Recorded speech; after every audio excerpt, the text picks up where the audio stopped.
სახელითა მამისათა და ძისათა და სულისა წმინდისათა თუ უფალი ერთხელ მაინც შეეხო ადამიანის გულს ადამიანს წესით ეს აღარასოდეს უნდა დაავიწყდეს თუ ამ გამოცდილების შესაბამისად ადამიანი თანმიმდევრულ ნაბიჯებს გადადგავს თავის ადამიანურ რესურსს, შემოქმედებითობის უნარს, სინდის, გონიერებას, მოაზროვნეობას, თავისუფლებას, ნებელობას, გრძნობებს, წარმართავს ამ გამოცდილების შესაბამისად, მასში ჭეშმარიტი სარწმუნოება ფესვებს გაიდგავს და დაიწყება მასში პროცესი, რომელსაც ადამიანის მეტამორფოზა ქვია. ან მეტანოია, სინანული, სხვადასხვანაირად შეიძლება ამას უწოდოთ. ძალიან ლოგიკურია, თუ ჩვენ ვიცით, რომ ღმერთი არის, რამ უნდა გაგვაჩეროს, რამ უნდა შეგვაფერხოს, როგორ შეიძლება რომ დავხარჯოთ ყველაზე ძვირფასი, რაც გაგვაჩნია ამ ქვეყანაზე მატერიალური დრო არის. და დრო დავხარჯოთ ისეთ საკითხებში, რომელიც მარადიულ ღირებულებას არ წარმოადგენენ. მაგრამ ჩვენ ხო სამწუხაროდ ღალატობთ ჩვენს მოაზროვნეობას, გონიერებას, ჩვენი დაცემული ბუნება თავისას ცდილობს ის ბოროტის სულების საყრდენიც ხდება და შესაბამისად ვერ ვითარდებით ისე როგორც საჭიროა და გახსოვთ პავლე მოციქულს აქვს ესეთი სიტყვები დამაფიქრებელი ძალიან ვფიქრობ რომ უკეო სხვების მოძღვრები უნდა ყოფილიყავით თქვენ მაგრამ ჯერ კიდევ ისევ რძეს სვავთ. ჯერ კიდევ ისევ ქრისტიანული მოძღვრების საწყისებში იმყოფებით. როცა პავლე მოციქული ამ შენიშვნას აძლევს იმათ, ვისაც მოძღვრად პავლე მოციქული ყავს. აბა ჩვენ რა უნდა ვთქვათ? როდესაც 21 საუკუნეში ცხოვრობთ და საყოველთაო ქრისტესაგან საყოველთაო განდგომილება სახეზია. შეუქცევადი პროცესია დაწყებული, რომელსაც ასე ჩანს ყოველ შემთხვევაში, რომ აღარაფერი მოატრიალებს და აი ამ მდინარებაში საყოველთაო განდგომილებისა, ანუ საყოველთაო აპოსტასიის ამ განდგომილებაში ვცხოვრობთ ჩვენ. ეს მდინარე ღვთისაგან განდგომილობისა ძალიან დიდ ზვირთებად და დიდი სიჩქარით მიდის, სად მიდის? სად მიდის? უქრისტეობისკენ, ანუ ჯოჯოხეთისკენ. რომ ამ სოფელში დაადასტუროს, ამ სოფელშივე ხილულად დაადასტუროს თავისი განდგომილება და მოიყვანოს სოფლიო ხელისუფლებაში, მოიყვანოს ანტიქრისტე. აი ამ განდგომილებაში ვიმყოფებით ჩვენ, მაგრამ ამავე დროს წმენაც გვაქვს. ამიტომ ძალიან მნიშვნელოვანია, რომ არათუ პერიოდულად, არათუ ყოველ დღე არამედ ყოველწამიერად საკუთარ თავს შემოუძახოთ. უნდა გვენანებოდეს ყოველი წამი დაკარგული ქრისტეს გარეშე, ამიტომაც როცა ვამბობთ არც ერთი წამი ქრისტეს გარეშე, ეს რაღაცა ლამაზი ლოზუნგი კი არ არის, არამედ ეს არის ის, რაც უნდა გქონდეს, რაც წმინდა წერილიდან აღმოცენებულია, ხო, მოუკლებლი ილოცვიდით, სული დუღარენი იყვენით. ეს ჩვენი ყოფიერება უნდა იყოს ასეთი და ამგვარი და არასხვანაირი. ჩვენ უნდა გვახსოვდეს რა წყალობა მოიღო ღმერთმა ჩვენთვის. საკუთარ თავს, საკუთარ ცხოვრებას ვერ ვხედავთ სრულად. ჩვენ ვხედავთ იმ საზომით, რა ასაკისაც ვართ. ჩვენი ასაკის შესაბამისად ვხედავთ და ამავე დროს რა სიბრძნეც გაგვაჩნია მადლისმიერი. და ამიტომ ფრაგმენტულად ვხედავთ საკუთარ ცხოვრებას, მაგრამ ადამიანი რაც უფრო დიდხანს ცხოვრობს დედამიწაზე და რაც უფრო მრავალ წელს მოითვლის მისი აზროვნებითი ცხოვრება და სულიერი ცხოვრება, რაც უფრო მეტ მადლს დაიტევს მისი გული, მით მეტად დაინახავს თავის ცხოვრებას, როგორც საღვთო ისტორიას. თითოეული ჩვენგან ის ინდივიდუალური ისტორია ხო იწერება ამ სამყაროში და აი საღვთო ისტორია რას ნიშნავს? ანუ დროის მსვლელობაში ჩვენი ყოფიერება, რომელიც ღმერთთან ერთად არის. ღმერთთან ერთად აბა როგორ შეიძლება სხვანაირად იყოს, მაგრამ როცა ამას უკვე ხედავ, სხვარი როცა ვერ ხედავ, ამას ხედავ და ქრისტიანი ამას ხედავს. აღმოაჩენ რომ დაწყებული იქიდან თუ ვინ გაგაჩინა და როდის გაჩდი და რა მემკვიდრეობას ატარებ ხორციელად და რა ეპოქის შვილი ხარ და ასე შემდეგ, იქიდან დაწყებული როგორ ზიდე, როგორ გასწავლიდან, როგორ თუნდაც ათეისტურ პერიოდში რომც ყოფილიყავი აღზრდილი ათეისტურ პერიოდშიც კი აღმოაჩენ რომ იმ უღმერთობაში, იმ ცოდვებში, იმ ტკივილებში, იმ უსამართლობაში, იმ საშნელ განსაცდელებში, იმ უაზრო თავდავიწყებაში, დროის ფლანგვაში, ურწმუნოებიდან გამომდინარე, ყველგან ღმერთი გაკვირდებოდა და ყველგან შეგეწეოდა და ყველგან გეძახდა, ყოველთვის გეძახდა, რომ შენ მოტრიალებულიყავი და ერთხელაც მოხდა ეს საოცრება და უცებ შენ თვალწინ თითქოს ეს ლიბრი ჩამოგეხსნა და გათავისუფლდა შენი თვალები და დაინახე ღმერთი. დაინახე იესო ქრისტე როგორც ღმერთი და დაიწყო შენი არსების ფერიცვალება. იმ წამიდან, იმ დღიდან ეს საოცარი ბედნიერებაა და ხშირად გვითხოვს, რომ თუ ადამიანი ამას ვერ ხედავს და ვერ აფასებს, როგორც წესი, ეს სერიოზული პრობლემაა, იმიტომ რომ აი ეს დანახეთქი ჩვენს უღმერთობასა და დღევანდელ თქვათ მეტნაკლებ ქრისტიანობას შორის ეს დანახეთქი უნდა განიცდებოდეს ჩვენს მიერ და უნდა უბედნიერესი ვიყოთ, რომ იქ აღარა ვართ, სადაც ვიყავით. ეს ბედნიერება მადლიერების გზნობას უნდა ბადებდეს ჩვენში მუდამ და ვეღარ ვიტევდეთ ჩვენ ამ სიხარულს, რასაც ჩვენში ქრისტეს ყოფობა ქვია. თუ ჩვენში ქრისტე არ არის, ხო ქრისტიანები არა ვართ. ხოლო თუ ჩვენში ქრისტეა ვერ უნდა ვიტევდეთ მას. შეუძლებელია ამის დატევნა. აი როგორც სანთელი შეუძლებელია რომ აანთო და სანთელს რო აანთებ რა უნდა ხო არ დაფარა სახარებაში ხო ესია სანთელს ანთებს სიბნელეში იმიტომ რომ დადგა. ქალაქი მთაზე აშენებული ყველა მხრიდან ჩანს. ნათელი მოვიდა, მე ვარ ნათელი სოფლისა, მოვიდა ნათელი სად დამკვიდრდა, საიდუმლოება ახსულდა შენში, ჩემში, ჩვენში დამკვიდრდა შიგნით. მე მას გზნობ, მე მას განვიცდი, თუ ქრისტიანი ვარ და მე მას ვერ ვიტევ.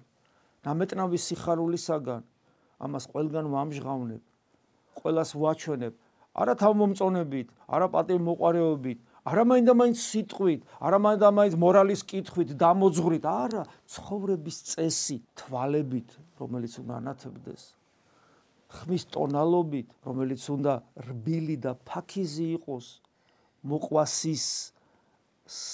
მოყვასისადმი ფაქიზად განწყობილი. ზრუნველობით ახსავსე. ამიტომაც გასაგები ხდება მათეს სახარების დღევანდელი სიტყვები.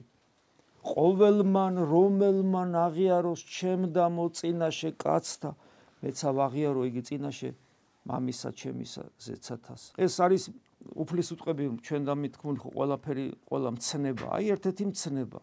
ქრისტეს აღსარებლობა და ქრისტეს აღსარებლობითი ცხოვრება, ეს არის ჩვენი ვალდებულება, ეს არის მცნება და არა ის, რომ ადამიანს ხშირად წხვენია თავისი ქრისტიანობის. თუმცა აქვე ვკითხულობ. და რომელმან უარყოს მე წინაშე კაცთა, უარყო იგი მეცა წინაშე მამისა ჩემისა ზეცათასა. კაცრი სიტყვებია, კაცრი გაფრთხილებაა.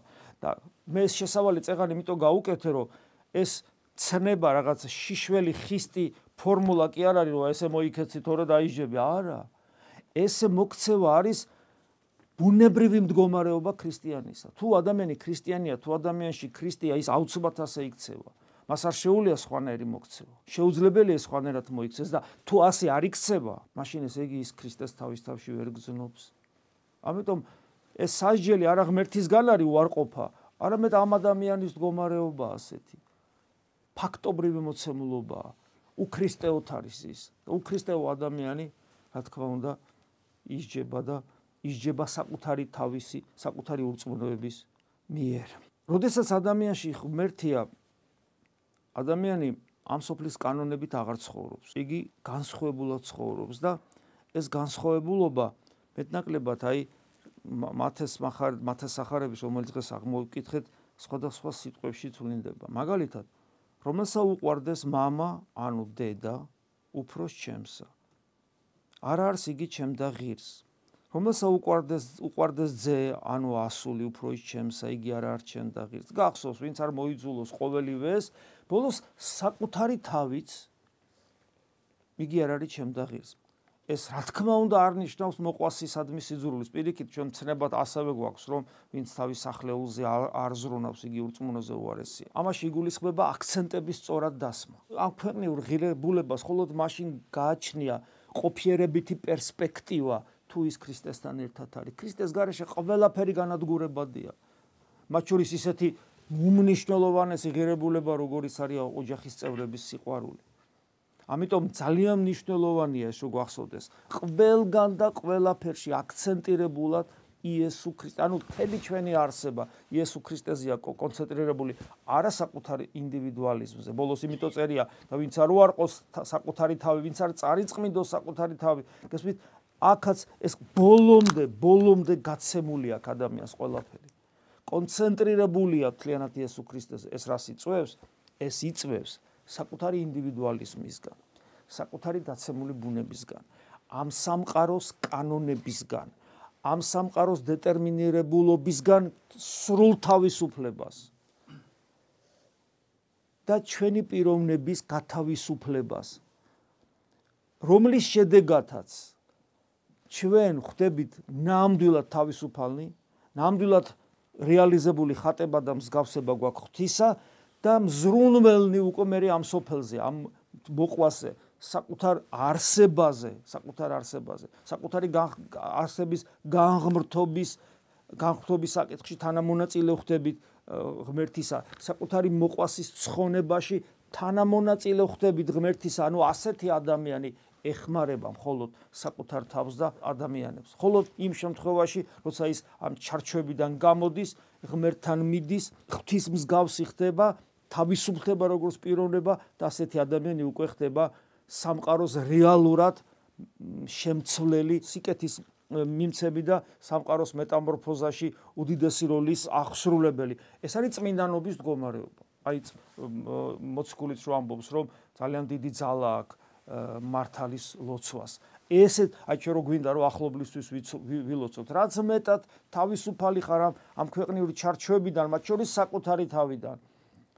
მით მეტად ძალა ეძლევა შენს ლოცვას, იმიტომ რომ თავისუფალი ხდები. შემდეგი საინტერესო სიტყვები. ამინ გეტყვით თქვენ, რამე თუ მრავალთა წინასწარმეტყველთა და მართალთა გული უთქმი და ხილვად, რომელსაც თქვენ ხედავთ და არა იხილეს და სმენათ, რომელიც თქვენ გესმა და არა ესმა. ანუ ეს არის რამდგომარეობა, წარმოედგინეთ, აქ მრავალთა წინასწარმეტყველთა და მათ შორის ვინ შედის? მათ შორის შედის მოსე, რომელსაც ღმერთი როგორ ეცხადება. მათ შორის შედის აბრაამი, გახსოვთ აბრაამზე დიდი მორწმუნე ვინ შეიძლება იყოს, რომ საქმით დაადასტურა, მაგრამ ნახეთ ქრისტე რას ამბობს სახარებაში.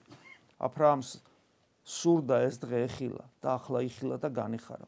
ანუ ჩვენ ახალი აღთქმის მოქალაქეებს გვაქვს შესაძლებლობა განკაცებული ღმერთის გულისმიერი ხილვისა, მისი სიტყვის მოსმენისა, მასთან ურთიერთობისა და ეს სანუკო არის სანატრელი სურვილი იყო, ოცნება არ მინდა დავარქვა, სურვილი იყო თვით აბრაამისაც კი. აბრაამისაც, რომელსაც ასეთი კავშირი ჰქონდა ღმერთთან, მაგრამ არა ისეთი კავშირი, როგორც შეიძლება ახალი აღთქმის მოქალაქეს ჰქონდეს. ის არსობრივი ონტოლოგიური კავშირი, როცა ღმერთს ელაპარაკები არა შენიდან გარეთ, როგორც ძველი აღთქმის ადამიანები ესაუბრებოდნენ, თავიდან გარეთ, თავის თავიდან გარეთ ესაუბრებოდნენ ღმერთს. არამედ ჩვენ ველაპარაკებით ღმერთს ჩვენ შიგნით, იმიტომ რომ მისი სიცოცხლე ჩვენი სიცოცხლე ხდება. აი ეს ღმერთისა და ადამიანის სიცოცხლე რო ერთიანდება, აი ეს იყო ის რაზეც ამბობს მართალთა წინასწარმეტყველთა და მართალთა გული უთქმი და ხილვად, რომელსაც თქვენ ხედავთ და არა იხილეს, სმენათ, რომელიც თქვენ გესმა და არა ესმა. ანუ მათი ინტუიცია სწორად მუშაობდა, მაგრამ იგი არ იყო რეალიზებული. ჩვენში ეს რეალიზებულია. სხვა საკითხია, ჩვენ ამას რამდენად ვხვდებით და რამდენად ვაფასებთ.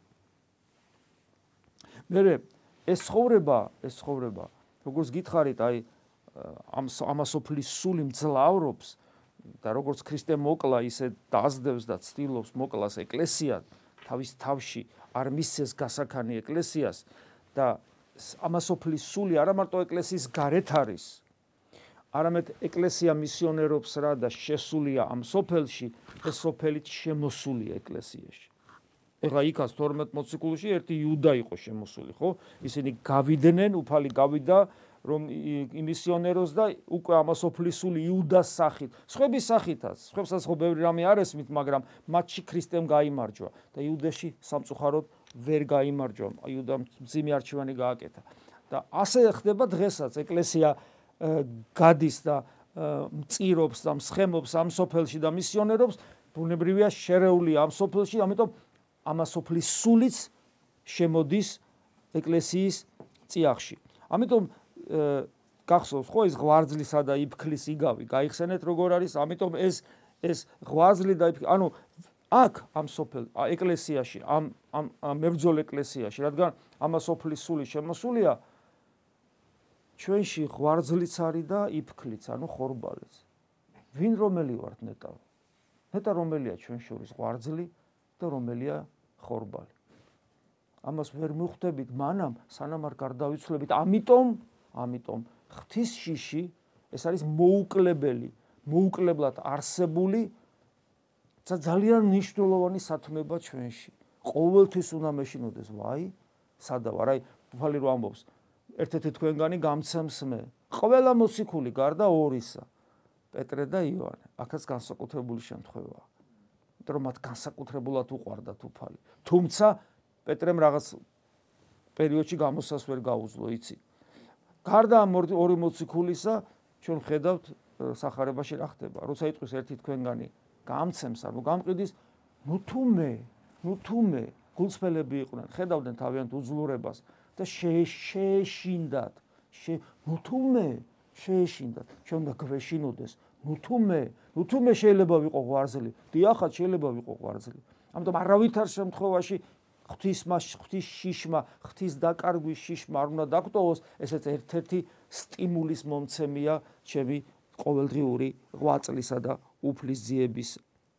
ერთ-ერთი რაც ხელს გვიშლის ჩვენ სულიერ ცხოვრებაში, აი სულ საუბრობთ შინაგან ქრისტესთან შინაგან ერთობაზე, ღვთის შიშზე, რამდენად არის ჩვენში უფალი და ასე შემდეგ და ამ დროს ამავე დროს ჩვენ ეკლესიის წევრნი ვართ, ეკლესიის წევრობა ნიშნავს გარეგან რელიგიურობას, ზნეობრივ ცხოვრებას, წესიერ მოქალაქეობას, თეოლოგიაში განსწავლულობას და აქ არის ის საცდური, რომელსაც ჩვენ ხშირად ვახსენებთ, გარეგანი რელიგიურობა. ძალიან საშიში რამე. ძალიან, აი ხშირად გვიფიქრია ხოლმე, გვისაუბრია საკმაოდ გამოცდილ ადამიანებთან, სასულიერო პირებთან როცა ვსაუბრობთ, ყველა ერთხმად აღნიშნავს, რომ გარეგანი რელიგიურობა, რომელიც ფანატიზმში ვლინდება, ძალიან საშიშია ეკლესიისათვის, ქრისტეს მოძულე ლიბერალიზმი ნაკლებ საშიშია ხშირ შემთხვევაში, ვიდრე შინაგანი ფანატიზმი, რომელიც აი და აი ეს სიტყვები აგეთ ამ სიტყვების დასტურად, ანუ შინაგანი ცხოვრება როცა არ არის და თავარი ის არის და ის შეაგინებს შინაგანი მდგომარეობა ადამიანს და ესენი, რომელიც არის შინაგანი, ის შეაგინებს თუ არასწორია, ხოლო უბანელითა ხელითა ჭამა არა შეაგინებს კაცსა, უფალს საყდრს ევნებიან, გარეგან ჟულს არ იცავთო, და უფალი ეუბნება, შიგნით ჩავიხედოთ, ხო, შიგნით. კიდევ ერთი საცდური, ამაზე გუშინაც ვისაუბრეთ ჩვენ მსახურებაზე, კიდევ ერთი საცდური, ეს არის რადგან მე ღმერთის მორწმუნე ვარ და რადგან ღმერთი სამყარო შემოქმედია და ყოვლა ძლიერი და ყოვლის შემძლე არსება და რადგან მე მისი მიმდევარი ვარ, ამიტომ ჩემ ცხოვრებაში სულ უნდა ხდებოდეს ხილული სასწაული. ანუ ჩემ ცხოვრებაში უნდა ირღვეოდეს ჩემ სასარგებლოდ მატერიალური, სოციალური კანონები. მატერიალური, სოციალური კანონები უნდა ირღვეოდეს ჩემ სასარგებლოდ. რაღაცა პრობლემაა, ბუნებრივად განვითარდა ეს პრობლემა. ბუნებრივად განვითარდა, ან ბიზნესი გამიფუჭდა, ან ესე იგი სამსახურში პრობლემები შემექმნა, ან ავად გავხდი, ან მე ან ჩემი ახლობელი, ბუნებრივად რაღაცა პრობლემა განვითარდა. არასწორი საქციელი ცხოვრების, არაგორინული გადაწყვეტილებით, 1000 მიზეზი შეიძლება მოხდეს, ხო? რაღაცა ბუნებრივად, ხო, ბუნებრივად ვითარდება და მე მაქვს შინაგანად ეს მოთხოვნილება, რომ ღმერთი ახლა ჩაერიოს და როგორც ჩემთვის სასარგებლოა, ისე უნდა გადაწყდეს. ამით დამიდასტუროს მე, რო ის ჩემთან არის. ნახეთ, აი ეს დამიდასტუროს რომ ჩემთან არის და გახსოვთ ხო ფარისევლები მოუხდეს და სადუკევლები გამოსცდეს მას და ეტყოდეს რათა სასწაული ზეცით უჩვენოს მას. გახსოვთ უფალი რას ეუბნება? ნათესავი ბოროტი და მემრუშე ეძებს სასწაულს. არ მიეცემა სასწაული, გარდა სასწაული იონა წინასწარმეტყველისა, რომელიც და რას ნიშნავს იონა წინასწარმეტყველის სასწაული? მინიშნება სინანულზე, ნინეველები რო ნანობდნენ და მინიშნება 3 დღე დაფლაზე და აღდგომაზე. ანუ სინანული და შესაბამისი მეტამორფოზა და აღდგომის განცდა საკუთარ თავში. ეს ორი სასწაული ანუ ნიშანი ჩვენი ქრისტიანობისა. ჩვენ თუ არ განვიცდით მუდმივ მეტამორფოზის პროცესს, რასაც სინანული ქვია, რომელიც ნიშნავს ქრისტესკენ სწრაფვას და საკუთარი დაცემული ბუნების მოძულებას და თუ ჩვენ მუდმივად არ განვიცდით ქრისტეს ჩვენში, მკვდრეთით აღდგარ ღმერთ ჩვენში, ეს ორი ნიშანი ქრისტეს ღმერთობისა, ეს ორი ნიშანი, სინანული და აღდგომის განცდა შიგნით თუ არ გვაქვს, მას ჩვენ არანაირი სასწაული არ გვშველის, არ მოგვეცემა, და რომც მოგვეცეს აზრი არ აქვს. აი ამას ნიშნავს ეს.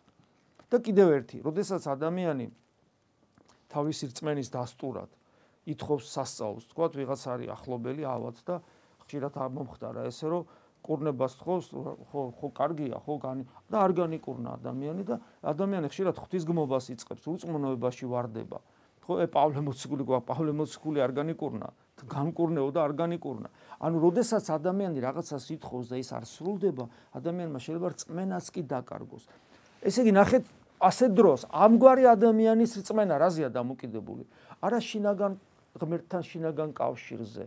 ანუ როცა პავლე მოციქულის სიტყვები რომ საიდუმლოება უნდა ახსოვდეს ქრისტე ჩვენში. არა ამაზეა დამოკიდებული. არამედ გარეგან რაღაც ხილულ საღვთო ძალმოსილებაზე, რომელიც ჩემს სასარგებლოდ სრულდება. გესმით რა შეასაკ? ანუ ჩემი რწმენა ნამდვილი კი არ არის. ჩემი რწმენა არის ჩვეულები რელიგიური ადამიანი ვარ და ათეისტისგან კი არ გამსხვავდები ძალიან. ხო რაღაცები ხდება ისეთი ხელმოსაკიდი და მაშინ კი ბატონო. თუ არ ხდება, მაშინ არა. აი გესმით, ამიტომ ჩვენი კავშირი შინაგანი ღმერთთან თუ არ არის, ჩვენ გინდა არ გინდა მე გარეგანს ხილულს ვეპოტინებით, გესმით? და ის უკვე ნიშნავს, რომ ჩვენ რწმენა აღარ გვაქვს ჭეშმარიტ და ნამდვილი. და ამიტომ უფალი მძიმე სიტყვებით გაანგჯის მემრუშეს და ბოროტი, ანუ სადაც ბოროტი რა არის? ბოროტი ნიშნავს, რომ ჩვენში ღვთისნება არ არის რეალიზებული, ეს არის ბოროტება, მემრუშე მოღალატე, რწმენის მოღალატე. ქრისტიანი მქვია, მაგრამ ქრისტიანი არ ვარ. და კიდევ ერთი საინტერესო, პეტრეს შეეუბნება ამ სიტყვას და მე გეტყვი შენ, რამე თუ შენ ხარ კლდე და ამას კლდესაზე და აღვაშენო ეკლესია ჩემი და ბჭენი ჯოჯოხეთისანი ერეოდიან მან. ეხლა ეს ძალიან მნიშვნელოვანია, პეტრეს კი არ ეხება მარტო, ჩვენს გვეხება.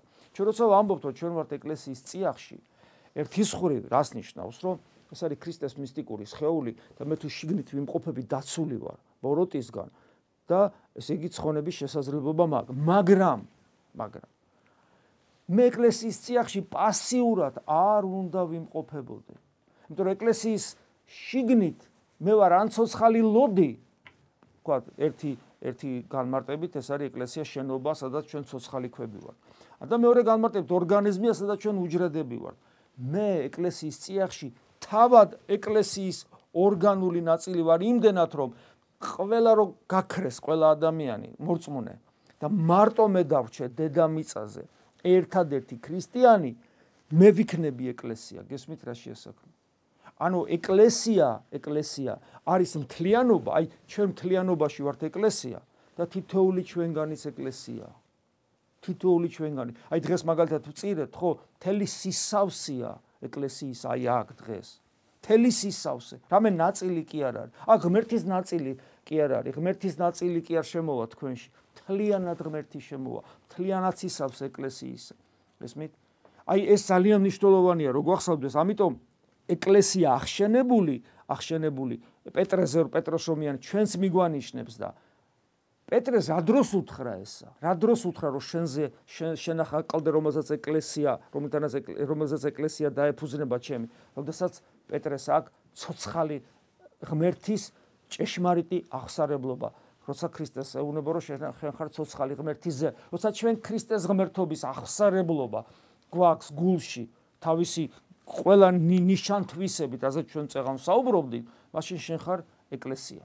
შენ ხარ ეკლესია და ჩვენ ერთადაც ეკლესია ვართ. ამიტომ ყველა არ ვიწოდებით ტაძრად, სადაც ჩვენში ღმერთი მკვიდრობს. ამიტომ ეს ნიშნავს კიდევ ერთხელ ვამბობ, რომ ეკლესიაში პასიურობა ადამიანისა, პასიურობა, ეკლესიის აღშენებლობაში არ მონაწილეობა, ხო, ეკლესიის მისტიკური სხეულის აღშენებლობაში არ მონაწილეობა ნიშნავს, რომ შენ რაღაცა სარწმუნოებრივად ვერ ახარ გამართული, რაღაცა პრობლემა გაქვს, შენ არ ახარ ეკლესია, რაღაცა უცხო სხეულივით ახარ. ამიტომ ჩვენ უნდა ვიყოთ აქტიურნი, ჩვენ უნდა გვტკიოდეს, ჩვენ უნდა გვაწუხებდეს, ჩვენ უნდა ვზრუნავდეთ, სადაც ეკლესია პასიურია და თუ პასიური ადამიანებისაგან შედგება ეკლესია, მთლიანად ეკლესიაც პასიური ხდება. და თუ ეს პასიურობა გადაგვედოთ ჩვენ სასულიერო პირებს, კატასტროფა ხდება და როცა ჩვენ ვამბობთ, რომ ეკლესია შეურყეველია და ბჭენი ჯოჯოხეთისანი მას ვერ ერევიან, ეს მთლიანად გლობალურ ეკლესიაზეა საუბარი, მეორე მოსვლამდე რომ იარსებობს, მაგრამ გარკვეულ რეგიონებში აბა გადახედეთ ეკლესიის ისტორიას. იცით რამდენ ადგილს ნახავთ დედამიწაზე, სადაც ადრე ეკლესია იყო და აღარ არის. აღარ არის. რატო არ არის? იმიტომ რომ მისი წევრები აღარ იყვნენ ის კლდეები, რომლებზეც ეკლესია აღმოცენდება. აღარ იყვნენ ცოცხალი უჯრედები, გესმით? თავის თავში ისინი არ ახდენდნენ რეალიზებას ერთი წმინდა კათოლიკე და სამოციქულო ეკლესიის. კიდევ ერთი სიტყვები საინტერესო, მიუგო იესო და რქვა. ჰოი ნათესავი და ურკახსოთ. ავადმყოფი ეშმაკეული ბიჭის განკურნებას რო თხოვს და ჰოი ნათესავი ურწმუნო და გულარზნილი, ვიდრემდეს ვიყო თქვენთანა, ვიდრემდის თავსიდებდე თქვენსა, მომგვარეთ მე იგი აქა. აი ასე ვამწარებთ ჩვენ ქრისტეს, როდესაც მისგან მხოლოდ მატერიალური და მიწიერი გვჭირდება და არა თავადის, როცა მიზანი ქრისტე კი არ არის. ქრისტესგან მიღებული წყალობა, თუნდაც ისეთი წყალობა, როგორც კურნება, ეს ძალიან მნიშვნელოვანია, ეს უანგარობა და უანგარობა. მე უნდა ვიტანჯებოდე იმით, რომ ქრისტესთან ყოფნა მინდა და ვერ ვარ. ეს არის მთავარი ჩემი ტანჯვის მიზეზი და დანარჩენი ამ ქვეყანაში განსასწრებლების მეტი რა გვაქვს?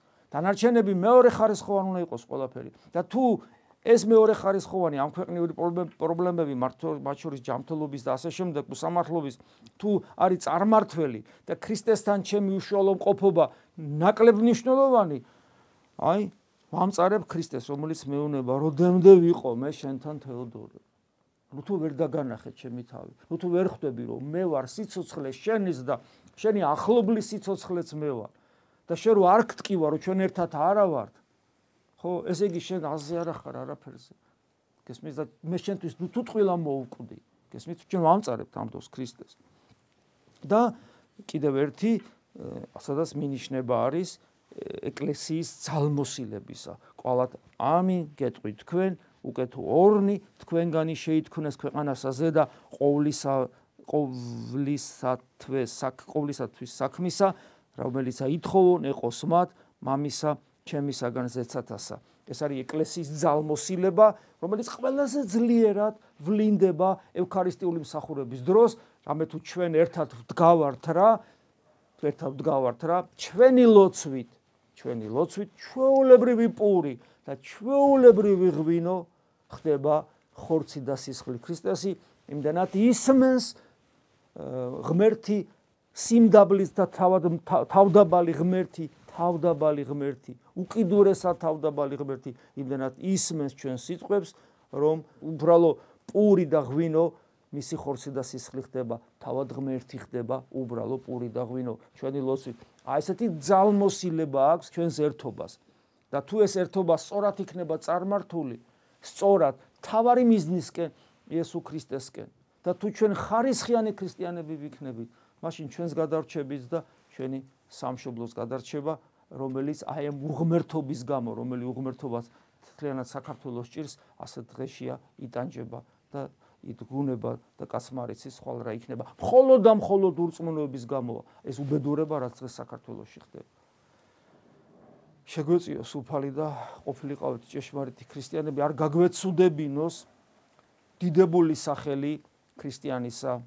ამინ. მადლი უფლისა ჩვენისა იესო ქრისტეს და სიყვარული ღვთისა და მამის და ზიარება სული საწმინდის იყოს თქვენ ყოველთა თანა. ამინ.